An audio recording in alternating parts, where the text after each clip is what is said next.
ভালোবাসলে যত্নে রাখতে হয়, জানো তো। গাছাড়া ভাব নিয়ে কাউকে ধরে রাখা যায় না। যেখানে সম্মান মেলে না, আদর মেলে না, সেখানে মানুষ খোশমিন কালেও থাকতে পারে না।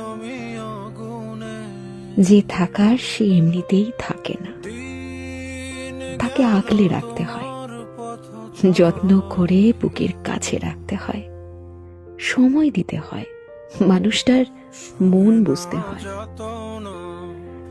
প্রভুভক্ত কুকুরকে 3 বেলা ঠিকঠাক খাবার খাইয়ে তাকে অবহেলা করলে সেও তার চিরচেনা স্থান পাল্টায়। সেখানে সেখানে আমি তো মানুষ মাত্র।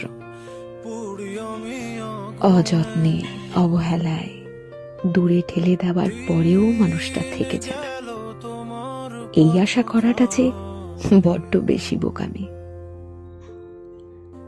আজকাল মানুষকে সব কিছু উজাড় করে দিয়েও যেখানে ধরে রাখা যায় না, সেখানে অবহেলা আর অসম্মান করে কিভাবে রাখবে বলো? মানুষ যেখানে আদর, যত্ন, ভালোবাসা আর সময় পায়, সেখান থেকে সে কখনোই সরে যেতে চায় না, সরে যেতে পারে না। মানুষ সেখানে আমৃত্যু থেকে যায়, থেকে যেতে বাধ্য হয়।